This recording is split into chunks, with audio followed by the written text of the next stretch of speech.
today, and we have an interesting focus today simply because the weather is kind of changing now, and I think that this is probably you have a lot of questions about what you should be doing and not be doing because of the rain that we're having after we've had some sunny skies and wonderful weather. Well, Tim Elbert is here to give us all the answers to the questions you might have, and you've got one of the nicest geraniums I've ever seen. I mean, this is big by any geranium standards, is it not? It is. This is a big, beautiful hanging basket geranium, and it's a little different variety. I was going to say the color looks a little different. Is that what makes it different? Well, more than that, the structure too.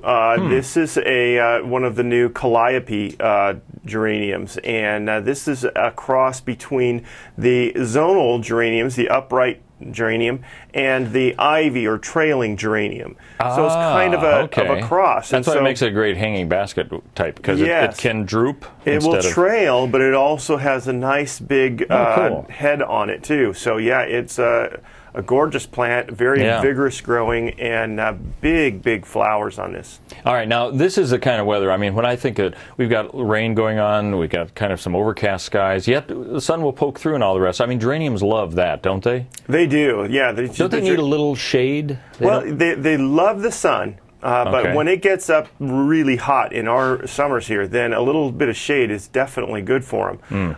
But this is definitely geranium weather. They love this. You know, just why geraniums do so well over on the coast. They love that bright sunshine, humid air, and they just do really well. Yeah. Now, this is sitting here. Does that mean that somebody's going to get it? Yeah, absolutely. This will be our giveaway today. So what that means is when you call in, if you're new to the show, and you have a question that you want to ask Tim with the Four Seasons Nursery, if I want to mention that. We assume that people know everything about you, Tim, but maybe they don't. Up there on Vilas Road, you'll be have your name listed to be able to be randomly chosen, perhaps, out of the pot right there. So that's good. I have a lot of questions to ask you about this because, you know, I think a lot of people will get calls about when it gets a little bit more humid and cool and all that the moss is a problem. You know, it doesn't really burn it off too much.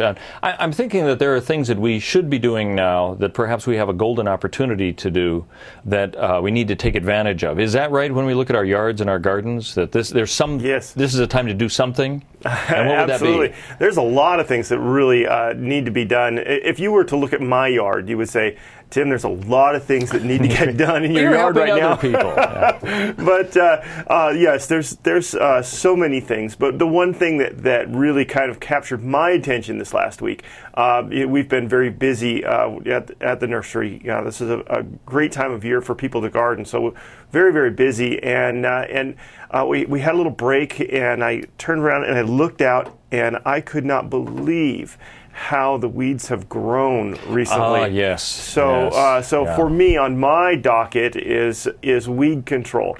However, with this kind of rain that we're having, it makes it difficult to get out there and spray the weeds because that spray has to dry. However, this is the perfect kind of weather to be putting down a pre-emergent weed killer. So you sprinkle that down as a granule, and then the rain takes that into the soil, and it helps to kill seeds. So that's going to help keep those new weeds from coming up. And as soon as the sun comes back out, then we'll get back out there with the spray, the Killzall, and knock all that stuff down. And the pre-emergent doesn't hurt the grass that you already have in your lawn, is that right? Is that selective? Correct. There's now there are some that do. So let me kind of explain. The one that we use is called Dimension, and it's safe to use in the lawn or in the flower beds. And so you can use that all over. And that's the one that I like to use because you can't accidentally make a mistake. Good. There's another one out there that's been around for a long time called Casseron. And a lot of people know Casseron, and oh yeah, you know, you put that out. If you put that on your lawn, it will kill your lawn. So you know, in certain pre-emergent weed killers, yes, but definitely not all of them. So not all pre-emergents are equal. Correct. That's what you're saying. Yeah. How about that? Yeah. So you really want to use the Dimension. The way Dimension works is it interrupts the germination process on a seed, and it stops it from germinating. The way that Casseron works is it kills everything in the soil in the top 2 inches.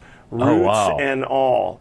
So shallow-rooted plants like rhododendrons and azaleas can be adversely affected by it. And grasses, it'll kill grasses. I was going to say, yeah, that's gone. Yeah, so it's just the way that works. And if you want a rock garden, that's what you'd end up using, right? Yeah, it's not bad on the gravel driveway or something like that, but you know, be safe, use the dimension, use that everywhere, and you're fine. Yeah, okay, good.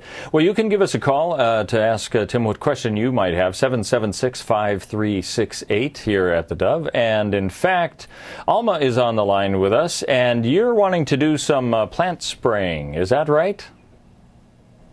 Are you there, Alma? Oh, yes. Hi, Alma. Yes, I guess so. Last summer I had called in about autumn joy, and they were covered with aphis, and that was the first time I'd ever noticed it.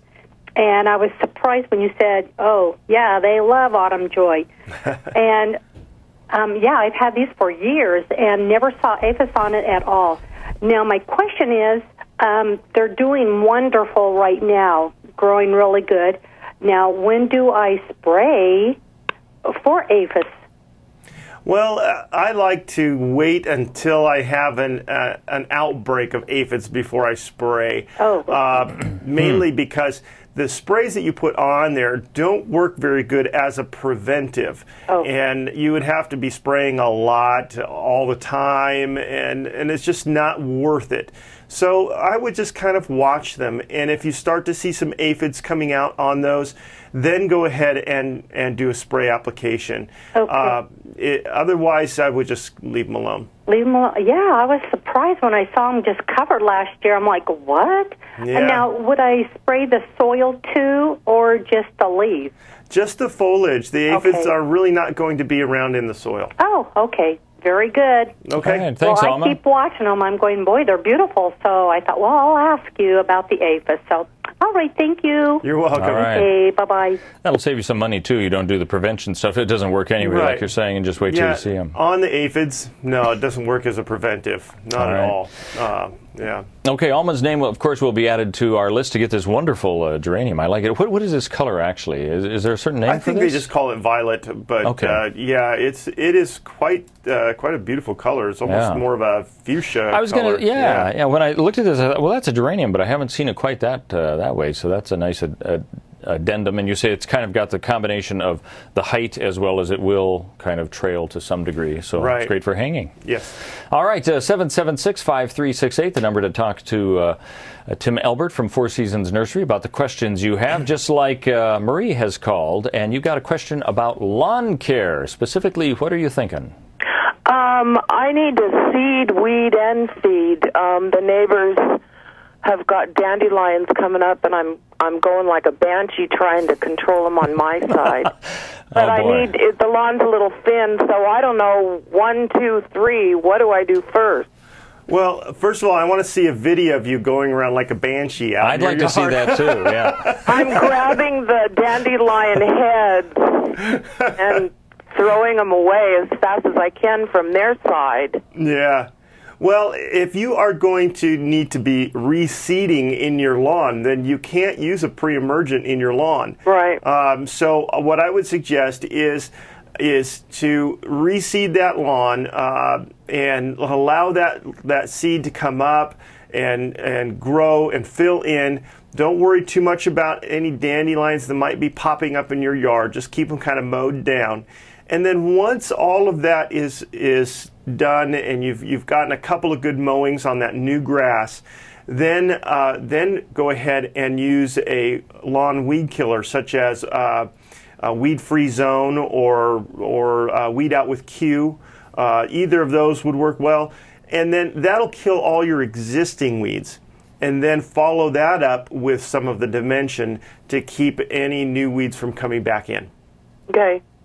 Thank you. Marie, thank you very much, and good luck on the battle as it goes. That's terrific. 776-5368, the number that you can call to talk to Tim Elbert and be added to the list of those who might be able to win the geranium. That is just a wonderful thing.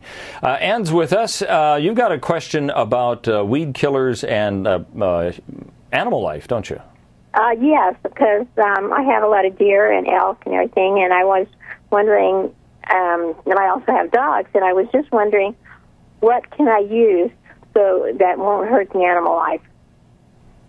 For control of what? That won't hurt the animal. Is that for weeds? For weed control?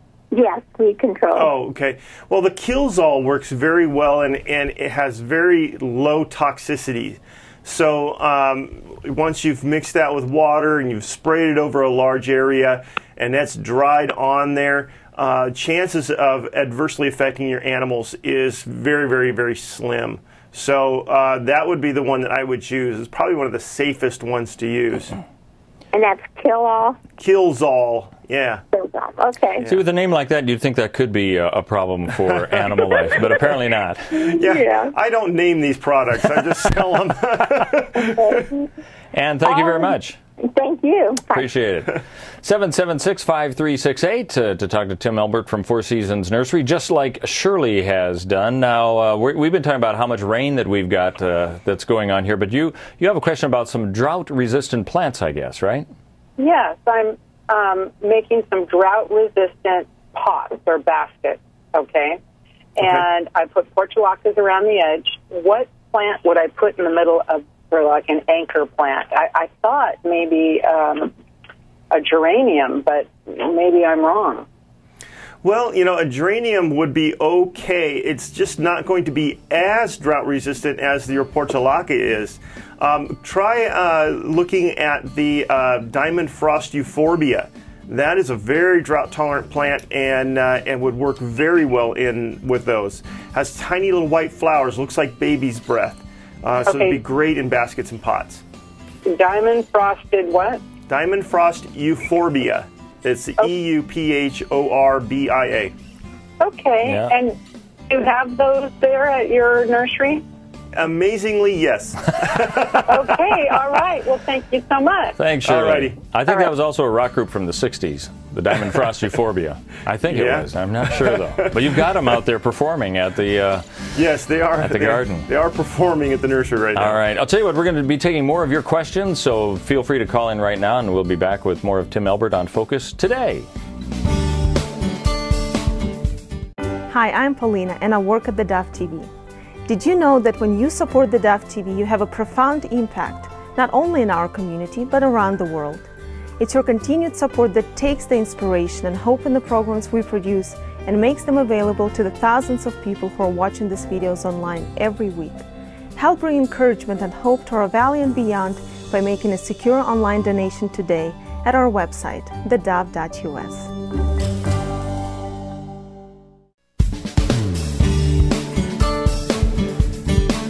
Welcome back to Focus today. Tim Elbert from Four Seasons Nursery, our guest, taking your calls all this hour. So you have some questions about the ever-changing weather that we've got and what needs to happen in your yard. You can let us know about it. We have an interesting question, and I'm glad this was written into us that I have for you, because I'm one of these people also who never seems to get the roses done when they should. You know, it's always later than it should be, because we're supposed to be really pruning them and everything in February, aren't we? Yeah. Yes, that's... Well, we're well beyond that now, so I need help, and apparently so does Joni, who wrote in, and she said she has Peggy Atkinson's recipe for roses, the Epsom salt and the alfalfa meal, right. You know.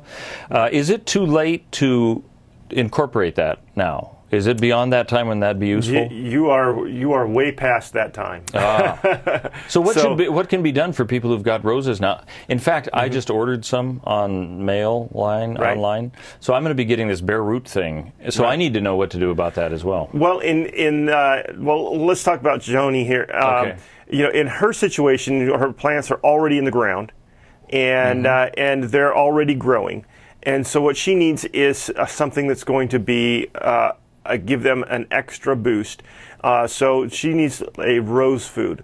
So a complete rose food. The Fertilome rose food with systemic is the one that we carry. It's a good balanced fertilizer, and it has that systemic in it, which will help control the insects like the aphids, etc. Okay. So she can put that down around her roses right now, water that in, and that'll take care of her roses for the next 30 to 60 days, you know, and then a reapplication again after that. Now, in your situation where you're purchasing a plant that has probably been in cold storage, and so it is probably still dormant. Oh, okay. When you get that in and you get that planted in the ground, in that situation, then go ahead and use that formula, because the plant where it's at right now is it's still in its waking up stage. You're tricking it. Then. So so you're saying, hey, welcome to spring. You put down the alfalfa meal and Epsom salt, and it's going to take off and get established well. Once that's been in the ground for 30 to 60 days, then you can begin to put the systemics down. Okay, good. Well, that's good. Joni, thank you for asking that, because I think some of us are a little behind the times in planting at this point. So. We're going to call this the Timinators Rose Club, because I've got to be the president of not getting your roses done on time. You too? Really? Yes. Oh, well, then I don't feel so bad. That's good. Well, in the spring, I'll give people a bad time.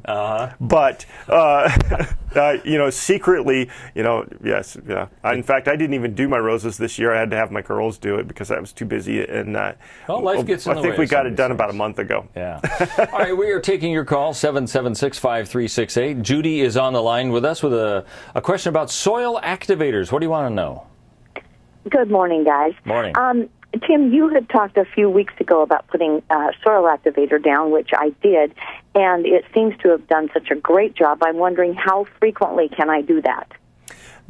For best results, we actually suggest that twice a year, once in the fall and again in the spring, and that will really help out. Putting it down more often than that doesn't really seem to give you a lot more benefit. So spring and fall. Okay, that's what I needed to know. Thanks so much. All right, you're welcome. All right, thanks for holding on there, Judy. Appreciate it. 776-5368, of course, area code 541 to talk to Tim, and you might be able to win this great geranium. We'll be having that as a giveaway for all those people who call in today. Stephanie's on the line with us, and you've got a rose question, but also a lawn question as well, right? Yes. Well, what would that be? Hello? Yeah, hi. Okay, hi. Okay, so my roses are great. Pruned, fed, Peggy's recipe, but I am getting black spot really bad. So how do I really, short of pulling the roses out, get rid of the black spot? Okay. Well, you said short of pulling the roses out. That was going to be my suggestion.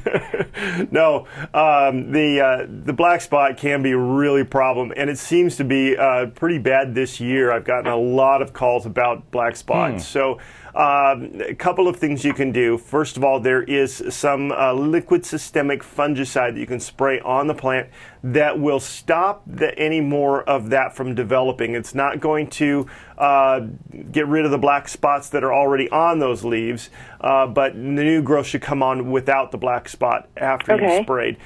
Do that once a week for about 3 to 4 applications, and that should get you under control. The most important thing, though, is going to be in the fall, in November, getting that lime sulfur spray on is imperative. So, so that's going to be your top defense for black spot. Again, in the spring, after you've done your February pruning, as we're supposed to be doing, as soon as you've gotten that done and you've put down the rose formula, another application of that lime sulfur right then is your second best defense against the black spot. After that, it is mainly just putting out fires, so to speak. Okay, and my lawn question is, we have established lawn, and then we have some areas where we had to reseed.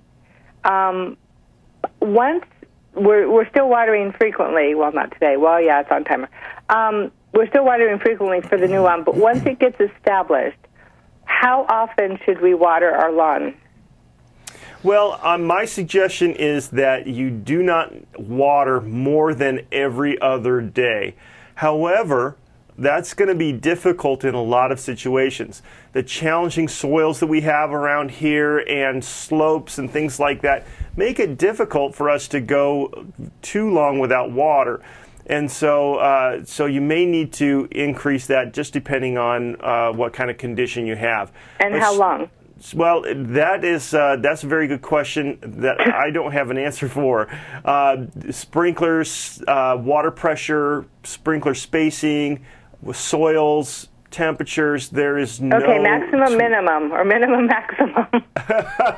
There is none. I'm sorry. Okay. I'll tell you what you do is take the... I like to use coffee cups because they're easy to use, and I'll put those out in the lawn. Run your sprinklers for a normal set of time, whatever you're normally watering, say 15 minutes. Okay. Then take those coffee cups and measure the water. Just put a ruler, drop it down in the cup, and measure how deep that water is in those coffee cups. Now, what you want is about 2 inches of water per week. So per week? Yeah. So if you take and you say, I'm going to water 4 times a week, then that means I'm going to need a ½ an inch of water in that coffee cup with each watering. So however long it takes for your sprinklers to fill that coffee cup up to a ½ an inch, that is how long you should water. Oh, that's easy enough. Yeah, that's good advice. Thanks, Stephanie. Appreciate it. Thanks so much. Have a great day. You know, I found that with my lawn this time of year, like 20 minutes every other day, like you're talking about, works fine. I'll tell you, though, when the temperature hits a certain point, like, let's say mid-90s, I have to increase that. It's like it reaches up to a point where all of a sudden that's not nearly enough. But if I were to have done it way too much, that's where the moss comes in and it just gets squishy and all the rest. So you're right, because the sloping ground makes a huge difference even in my small yard. It really does. We have in our clay soils that we have around here, the water penetration getting down in is so slow that if you water for a long enough time, if you try to put 2 inches of water down all in one shot, it's not going to sink in fast enough. It's all going to just run off. Run off, yeah. So you may have to increase the number of times you water and just decrease the length of time you're watering. Good point. So. Yeah, okay, so that's why you can't come up with a standard, say, here's what you have to do. Yeah, there's just way too many variables for that. All right. 541-776-5368. That's the number you can call. Talk to Tim Elbert from Four Seasons Nursery today. Debbie's on the line with us, and we've been talking a lot about pre-emergent chemicals, I guess you'd say, and you've got a question about that, right? Yes, I have Vinca minor in my yard, but there's weeds growing through it. Is there a pre-emergent that I can use with Vinca? Yes, the Dimension, you can use that in your Vinca for control of the weed seeds, and it works great. And it won't hurt the Vinca. And it won't hurt the Vinca. Okay. That's amazing. Thank you. I have another question. Sure. My pansies look real anemic. They're like yellowish and real light green. What are they lacking? They're lacking winter. The pansies don't do well when it starts to warm up, and we've had some 90-degree temperatures that have caused them to what I call bolt or shoot up, and they get that light color and start to not look good, and that's just typical of what they do when it warms up. So time to yank out the pansies, put in something fresh for summer. Okay, thank you so much, Tim. You're welcome. All right, thank you, Debbie. Appreciate it. 541-776-5368. We've talked about a lot of things as far as vincas and roses and pre-emergent and all that. We haven't talked about orchids yet, though, but Kathy's on the line with us, and that's your question, right? Hi. Hi. I had the pleasure of being given for Mother's Day a beautiful orchid. And nice. I've never, in all the years I've been gardening, I've never had an experience with an orchid. And so I'd appreciate some information on how to take care of it. Okay. Well, typically for orchids, they like a high humidity. They're native to rainforests and tropical areas where the humidity is high. So you can create that extra humidity by placing that in a little tray of gravel or crushed glass or something like that, and add a little bit of water to that. That way, as that water evaporates, it keeps the air around that orchid more humid. So that's important. Misting it once in a while also helps to increase that humidity, and then plenty of light for most of the orchids, and a little light fertilizing. I use the geranium hanging basket and pansy food by Fertilome. It's a 20/20. I use that one at half strength for my orchids. It works fabulous. Okay, how often would you put that fertilizer on it? Oh, weekly. Weekly's good enough. Okay. Now, it came with, in its own pot, inside of another solid pot, would you leave it like that and then put both of those pots in a tray with, like you said, the gravel or whatever in it, and keep water in that? Yes, yeah, the decorative pot just helps the ugly inside pot look better. Okay, but it would still work for humidity. Yes. It's sitting next to both an Easter and a Christmas cactus. It seems to be the best place I have in the house to keep it for the right kind of light. Excellent. It should do well with those. Okay, and then is there any problem with disease control? Does it get any bugs or anything on it, even though it's indoors? You know, typically we don't see a lot of problems with insects and diseases, but if you end up with a problem, just let us know and we'll help you take care of that. All right. Thank you very much, Kathy. Appreciate that. Hey, we're going to be back talking about tomatoes with Tim Elbert from Four Seasons Nursery in a couple minutes. Keep it tuned here. Hi, I'm Daniel and I work at theDove TV. You know, compared to Portland, Seattle, and LA, Medford might be considered a small market, but at theDove, we're excited about the opportunity to make a big impact right here in our community. And you help make that happen. Did you know that more than 90% of our income comes from people like you? You can help us now by making a secure online donation at our website, thedove.us, or by phoning 541-776-5368.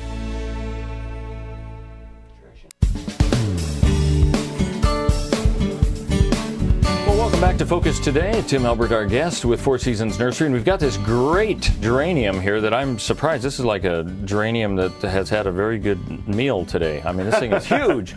It's a combination, as you were saying, Tim, of a plant that this is a variety that grows up, but also can kind of grow out. So that's why you got the hanging plant aspect to it. Yeah. It's a calliope. It's a new series, kind of a cross between zonal and ivy geranium. So spectacular. They come in other colors too. There's some pink and red and I believe orange. So there's some beautiful ones. Yeah. Well, I think this is an amazing color. Anyway, when you call in with your questions, as we've had so many do so far, you'll be put into the hat to possibly win this. So you can call us now, 541-776-5368.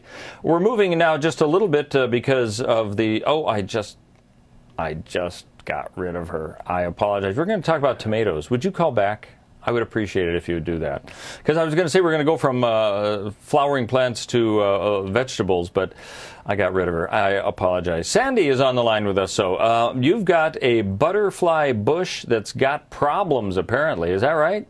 I do. This is Sandy. Yeah. What's the matter with your butterfly bush? It's being riddled. It came up last year by itself, and we waited till it got bigger to move it. It was moved probably 2 or 3 months ago, I would guess. And now it's been riddled by something. Can't see a thing on it, but it's fast disappearing. Well, there are several things that like butterfly bush other than yourself. And so chances are, though, they are feeding nocturnally. So if you really wanted to know what is going on, go out after dark with a flashlight, and you'll find out what it is that's eating it. Okay. Chances are, though, it is one of 3: slugs, snails, or earwigs. And those 3 really love them. Earwigs probably going to be my #1 guess on that. If you were seeing something in the daytime feeding on it, it would be something like a cucumber beetle or squash bug, something like that might be feeding on the foliage. But my guess is that it's an earwig that's infestation. You can get some bait, put some bait out around there. The Sluggo Plus, which contains the spinosad, that's another good one that you can use around there. And if you wanted to go all natural, you could use the nematodes, and the little creatures that get in the ground and feed on the larvae of those little buggers and kill them off. Okay, this is just on the leaves themselves. I mean, they're just being slowly eaten up. Well, not slowly, but we just noticed it, and it's fast disappearing. So now tell me the name of the last one again, please. The last one is nematodes. Nematodes, okay. Yes, they're little microscopic creatures, and you can purchase them and spread them around your yard for control of grubs, ants, earwigs, all kinds of ground burrowing type insects. Oh, beautiful. Thank you so much. You're doing a beautiful job. Thank you. Thank you. All right, thanks, Sandy. Appreciate it. God bless y'all. Bye-bye. Okay. 541-776-5368. You can call to talk to Tim of what you have a question about, just like Ellen has done with a question about wisteria. Welcome to the show, Ellen. Good morning. I have a new property. It's in the valley, so it's going to get, and it's in a position where I know that you need a arborvitae and you need something heavy for it to grow on. I have a position where there's lots of morning sun, kind of into the afternoon, maybe not really, really late afternoon sun. And I just wondered what would work best, and is that even a possibility that I could consider? Well, yes, that is definitely a possibility. The arborvitaes would do well. Okay, yeah, the wisteria. Oh, I'm sorry, wisteria. Well, yeah, goodness. If you said I'm going to plant my wisteria in the closet, I would say, no, it's probably not going to work. But other than that, yes. So they can take like full sun and hot, and they're not bothered at all. Yes, they love the sun. Oh, well, then that's good. And do they come, I mean, I've seen kind of a purple colored. Is that the primary color, or do they have different colors? There are some different colors out there. Purple is the most popular, but there is a white wisteria that's quite beautiful, and there are some blue forms as well. Apparently, I think there's also one that they call pink, which is more of a, I guess it would be kind of a violet-y pink color, but but generally the purple is the most popular. The one we carry is called Cook Special, and it is a very prolific bloomer. Some of the other ones don't bloom as prolifically and may go for a year or two without blooming occasionally, and they'll cycle back and forth. So that's what I like about Cook Special, is it seems like it blooms the most consistently of all of them. And that's like all summer kind of a thing, blooming, you mean, when you say bloom consistently? No, what I mean is from year to year. Occasionally, wisteria, especially if they get in an area where they're getting plenty of water and fertilizer, they don't bloom. They stop blooming. They grow like crazy, but don't bloom. And that can sometimes be a problem. But we seem to have the best luck with Cook Special continuing to bloom year after year. But if you do end up with trouble with those wisterias, just don't water them, don't feed them. Oh, that would work really well.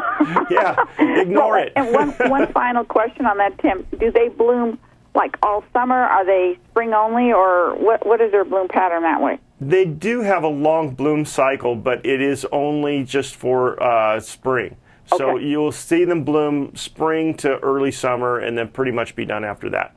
Thank you.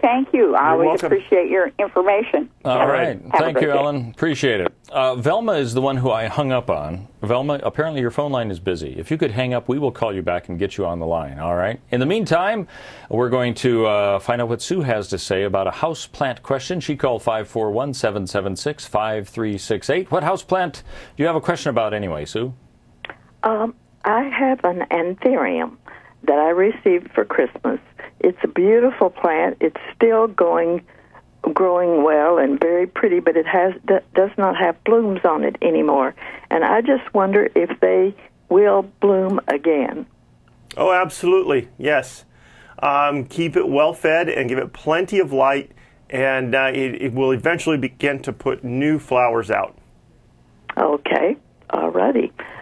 Thank you very much. All right, you're welcome. All right, Sue, appreciate it. Thank you very much. Well, of course, we've got this great geranium here that we're giving away. If you want to be a person to possibly win that, you can call in, and we've still got time for you to raise the question that you have about your planting during this time of year with the rain coming in and all the rest. And, we've got new listeners now along the coast in the Brookings area, so you might be new to the show. If you've got some specific questions about something you're trying to grow or having a problem with, let us know. 541-776-5368.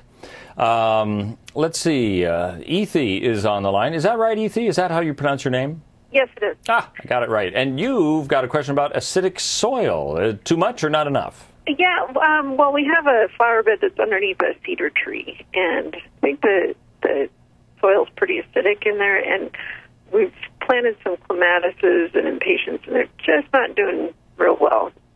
Just wondering if there's anything you can do to help balance out the soil, or... Well, you could add some lime to help bring that pH back up a little bit, but that the acidity is important for the tree. So, not so sure I would do that. Instead, I would think, planting some stuff that is more acid tolerant. Now, it surprises me though that your impatiens aren't doing well. So you may just need a little bit of extra fertilizer in there. Have you fed them recently? Yes, actually we did. Okay. I would just keep up a good fertilizing regimen and see how that goes. I've had really good success in the very acidic soils planting coral bells, the perennial with the colorful foliage. And I would think that would be a great alternative as well. Okay. All right, we'll give that a try. All right. Thank you. Thanks, Ethan. Appreciate it very much. 541-776-5368. Velma we made connections. Sorry about hanging up on you, Velma. You're the first tomato question we've had, so we want to make sure you get on there. Welcome to the show. Oh, hi. I wanted to ask you, Tim, how do you determine when to water? I have a really difficult time with that. What I do is I just kind of feel down like about an inch or two and see if it's moist, and if it's not, then I water it. Can you give me any pointers? Well, that is the probably the oldest way of determining whether a plant is dry or not, and it seems to still work very well these days. So that if that's working for you, great. And if you're having a tough time with that, there is a moisture meter available. Yeah, and I've used that before. Yeah. Yeah, and those work great. You can just stick them in the soil, and it'll tell you where that moisture level is at, and you can determine with that how to water. I do for the hanging baskets and containers. I just do a weight test. I'll lift it and see how much it weighs, and when it's wet, I know how heavy it is, and when it's dry, I know how heavy it is, and that way I can go through and know whether or not to water. Stuff in the ground is, I either do the finger test, dig your finger down in there and check that soil, or the moisture meter. Okay, well, then how do you determine how long to water it? I usually water it till it kind of stops soaking it into the soil. Perfect. Yep. Okay, saturate the soil, and then no water until it needs it again.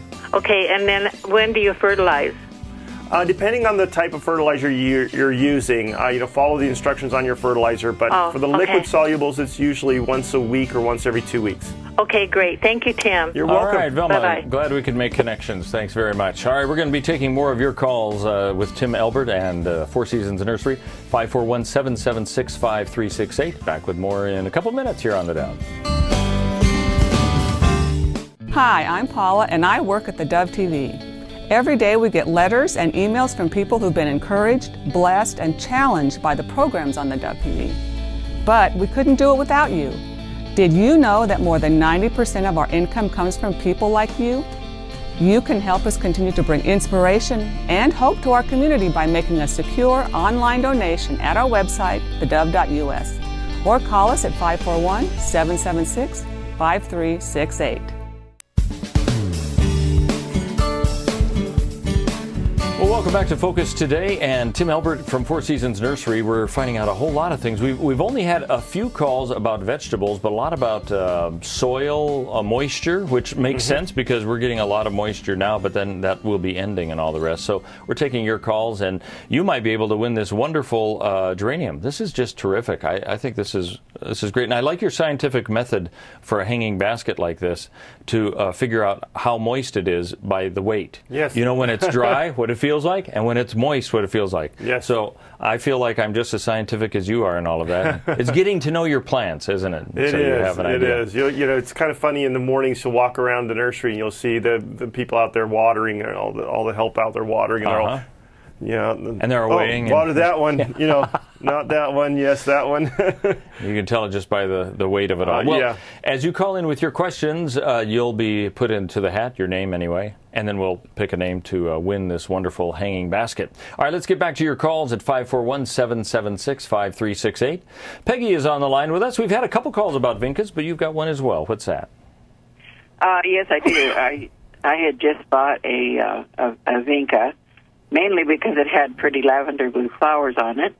and I really don't know what to do with it. Does it go in the ground, or do you keep it in a hanging pot, or and also it quit flowering, so and I need to know about that.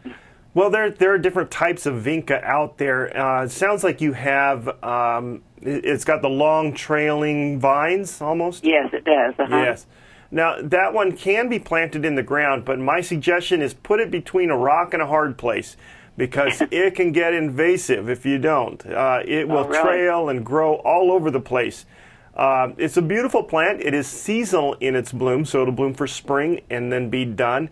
But it does make a great ground cover. You can also use it in containers. We use it a lot as a trailing filler for container gardens. And so in containers, hanging baskets, it works great. Good, good. Okay. So then, when it's not blooming right now, it's already spent its, it's already spent its blooms, probably. Yeah. Just being a spring bloomer, chances of it coming actually into bloom again is pretty slim. Okay. All right, well, thanks, I appreciate Peggy. that, Tim. Thank you very much. Appreciate it. Tim, a recurring theme that I'm seeing is that not all plants in the same genome, if that's right, are always exactly the same. You're saying there are some different kinds of vincas, and so they have different characteristics then too, right? All Correct. vincas are not the same then, right? Right. There are perennial vincas, and then there are annual vincas. The perennial vincas would come back year after year, bloom year after year. The annual vinca is just a summer-only type of plant. And it comes in a wide range of colors and pinks and purples and white. I was going to say, I think that's the one I'm familiar with mostly. Yeah, and you use that as a bedding plant around, and they love the heat, the sunshine. Lantana the same way, kind of, aren't they? Except more of a dry. Right. Now lantana would be a perennial or even a shrub in some climates, but in our climate here, it's just an annual. Yeah. But yes, and then the vinca minor, vinca major are ground covers and almost invasive ground covers, really. Yeah, and I noticed that theme there. You got to really like them to want them, right? Yes, you definitely, because you're going to have a lot. All right, great. Well, Trisha's on the line with us with a question about spit bugs and strawberries. Are those spit bugs on your strawberries? Are those spit bugs on your strawberries? Well, the strawberries are just coming out, really. They're just green yet. But, yeah. It's taken over the plants. They're everywhere. They're going to get me. I had over 500 strawberries last year and didn't have the problem. Yeah, it's a timing thing. This is the time of year for spit bugs to come out. They don't usually do enough damage to warrant trying to do any kind of spraying. So I usually just hose them off, wash them off, and you're fine. Just go out there. That kind of discourages them. They'll be gone in a month. I had a nursery guy tell me to use 7 dust in there. Isn't that a little strong for a strawberry patch? Yeah, it's. I think 7 is okay to use on strawberries. I think that is a listed use. So you should be fine using it. The problem is that the 7 doesn't penetrate that spittle very well, as well as any other chemicals, really. And so you have very limited success using an insecticide on those guys. Oh, okay. So, well, I appreciate it. I hope I have a good strawberry garden, and I'll go by what you say. All righty. All right, thanks, You have Trish. a good day. Appreciate it. 541-776-5368, the number you can call, just like Kathleen did. Kathleen, you got a problem with bubbles? Yes. I have a few fruit trees, and first they get this big bubble of pitch, and they started out really healthy, and now the branches are starting to just wither, and I don't know what to do. Well, that is a disease that's affecting them. We call that corinium. It's also called, I don't recall now. Gummosis, there we go. And that is, or bacterial canker also is another thing. cleaning off those pitch patches as best you can. Use some warm soapy water, and then kind of spritz them with a little bit of bleach water once you get them all cleaned off, and that will help to keep that from spreading in those areas. Oh, okay. And then as far as, on the smaller branches, pruning off anything that you've got, and then sterilizing between cuts, that will help. Once that really gets going, it can kill a plant in no time, so you really want to get that taken care of. That affects mostly stone fruits and cherries, peaches, nectarines, apricots, those kinds of things. And it is generally caused by excessively wet soils. So, in the wintertime we get a lot of rain or something like that, or if they're sitting in a low area and they're not getting good enough drainage, they're going to be much more susceptible to that. Be sure to use your copper sprays in the fall, and you should have less trouble with that, but it is definitely a problem in this area. Okay, so the trees it's possible to save them if I wash them with like a 10% bleach after the bubble and where I cut the branch off? Yes, yeah, it is possible to save it. It just depends on how far that's really gotten in through the cambium or the cells of the plant. And I have 2 apple trees next to them, so is it a bacterial? It's not a bacterial infection they can catch, right? What kind of trees? Apple trees next to them? Typically, you won't find that on apples, so no. Okay. Your apples are fine. Oh, great. I thought maybe it might be too many earwigs or some pest, but this is... I'll do everything you say. Thank you very much for your help. You're welcome. Thanks, Kathleen. Appreciate it. All right, 541-776-5368. Still time to get your call in to talk to Tim Elbert from Four Seasons Nursery. Paul is on the line with us. This is our second orchid question. What do you have today for us? Oh, hi, Tim. Yes, I had brought an orchid up from California, and it was at my sister's for many years, and huge blooms on it. But now I have it back. And I've noticed, I think she I don't know how it survived so beautifully growing huge blooms because it looks rather neglected. It's in the same pot it was originally. It's got a few leaves. They're slightly yellowish even though they're firm. And it's got tons of those they're fat little roots sticking out, but most of them don't look very healthy. So I don't know what I need to do with this to make it survive. And I only have a window that has morning sun available to it, and I don't really know too much about orchids. Help! Okay, well, no. First of all, it seems to be doing well on neglect. That's pretty much the story with them. Excuse me. Keeping a good humidity around it is important, and then the yellowish foliage, I think, is mostly caused by not enough fertilizer. So feeding it would be important, I think. Again, we use that geranium hanging basket and pansy food. It's a triple 20. I use that at half rate, and it works perfectly on those. And do that on a weekly basis or so till you can actually do it at full rate on a weekly basis until you get really good color, and then drop back down to half rate.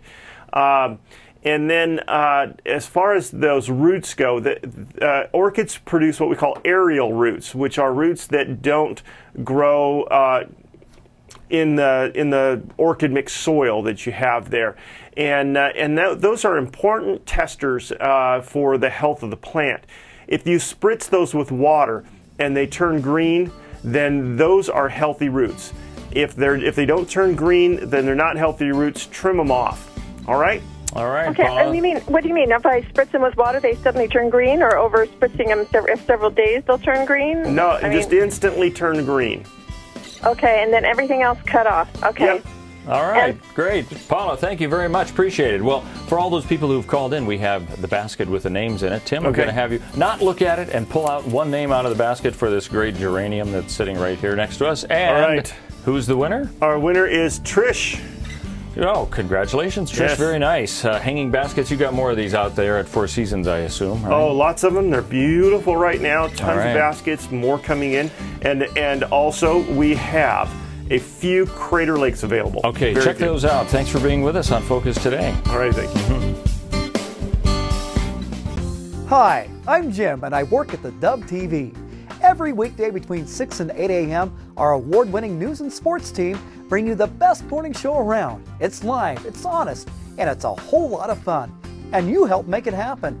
Did you know that more than 90% of our income comes from people like you? You can help us continue to air local programs that share your voice by making a secure online donation at our website, thedove.us.